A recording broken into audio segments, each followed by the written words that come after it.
Kita selalu diajarkan untuk berpikir positif, jangan negatif, selalu lihat sisi baiknya. Tapi, pernah nggak sih kamu merasa ini melelahkan? Bahkan bikin kamu justru nggak bahagia? Nah, di video ini, kita bakal bahas sisi gelap dari positivity culture. Siap-siap, karena ini mungkin bakal bikin kamu melihat berpikir positif dengan cara yang berbeda.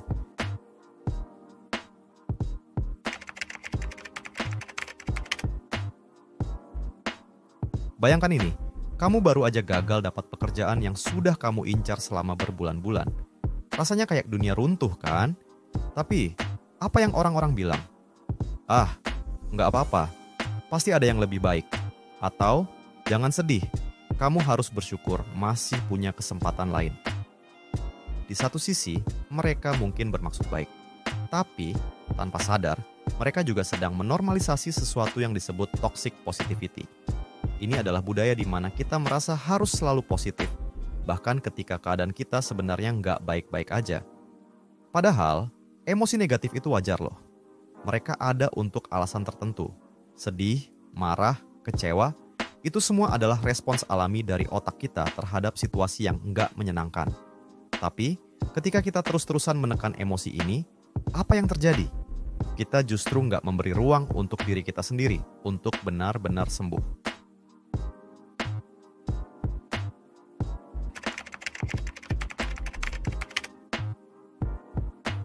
Nah, ini nih yang bikin menarik. Menurut penelitian dari University of California, menekan emosi negatif justru bisa meningkatkan stres dan kecemasan. Jadi, ketika kita terus-terusan bilang semuanya baik-baik aja, kita sebenarnya nggak menyelesaikan masalah. Bayangin kayak sampah yang kamu sembunyi di bawah karpet. Awalnya, nggak kelihatan kan? Tapi lama-lama, baunya bakal keluar dan rumah kamu jadi nggak nyaman. Nah, emosi negatif itu sama kayak sampah tadi. Kalau kita nggak beresin, suatu saat itu bakal meledak. Ada satu studi lain yang menarik dari Journal of Personality and Social Psychology.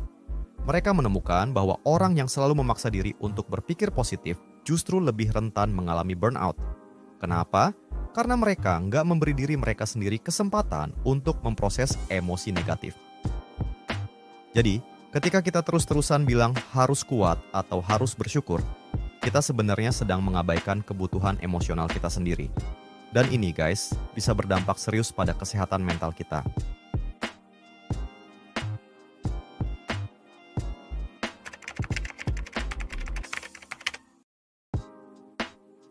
Coba lihat media sosial, berapa banyak orang yang terlihat selalu bahagia, selalu sukses, selalu sempurna. Tapi, pernah nggak sih kamu mikir, apa benar mereka segembira itu? Ada satu cerita yang bikin saya merenung.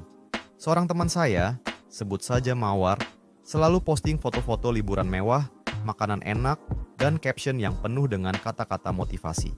Tapi, suatu hari, dia tiba-tiba menghilang dari media sosial. Ternyata, Mawar sedang berjuang melawan depresi. Dia merasa tertekan karena harus selalu terlihat bahagia di depan orang lain.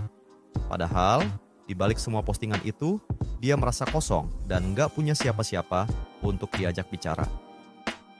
Ini nih yang bahaya dari toxic positivity. Kita jadi nggak bisa jujur pada diri sendiri karena takut dianggap lemah atau nggak bersyukur. Padahal, nggak ada yang salah dengan merasa nggak baik-baik aja. Ada satu quote yang saya suka dari psikolog ternama, Susan David. Ketika kita menolak emosi negatif, kita juga menolak bagian dari diri kita sendiri. Jadi, ketika kita bilang harus kuat atau harus bersyukur, kita sebenarnya sedang mengabaikan bagian dari diri kita yang butuh diperhatikan.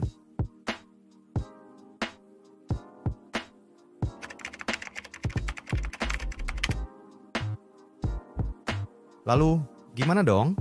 Apakah kita harus berhenti berpikir positif? Enggak juga. Tapi, kita perlu belajar untuk menerima semua emosi kita, baik yang positif maupun negatif. Psikolog bilang, ini namanya emotional agility. Jadi, gimana caranya? Pertama, kita perlu akui apa yang kita rasakan. Misalnya, kalau kamu lagi sedih, bilang aja ke diri sendiri, aku lagi sedih, dan itu nggak apa-apa. Kedua, cari cara sehat untuk mengatasi emosi itu. Misalnya, dengan curhat ke teman terpercaya, nulis jurnal, atau bahkan cari bantuan profesional. Ada satu teknik yang bisa kamu coba, namanya RAIN. RAIN adalah singkatan dari Recognize, Allow, Investigate, dan Nurture. Recognize, kenali emosi yang kamu rasakan. Allow, izinkan dirimu untuk merasakan emosi itu tanpa menghakimi. Investigate, cari tahu apa penyebab emosi itu. Nurture, beri diri kamu dukungan yang dibutuhkan. Contohnya, kalau kamu lagi marah sama teman kamu, coba tanya diri sendiri, kenapa ya aku marah? Apa karena dia nggak ngerti perasaanku? Atau karena aku merasa nggak dihargai? Dengan begitu, kamu bisa lebih memahami diri sendiri dan mengambil tindakan yang tepat.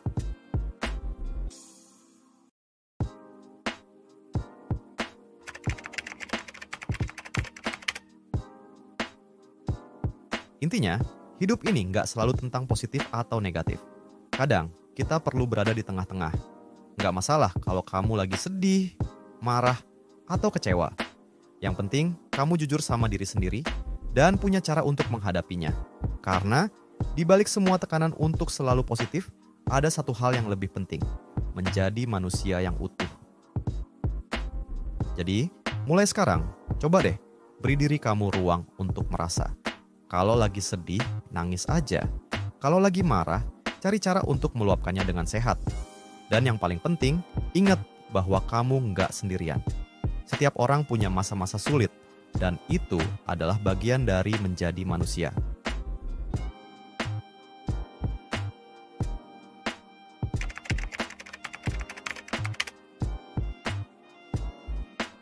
Jadi, gimana? Apakah kamu pernah merasa terjebak dalam positivity culture? Atau mungkin punya cerita tentang bagaimana kamu belajar menerima emosi negatif? Share di kolom komentar ya. Kalau kamu suka konten seperti ini, jangan lupa like dan subscribe. Kita akan terus belajar dan bangun karakter hebat. Sampai jumpa di video selanjutnya.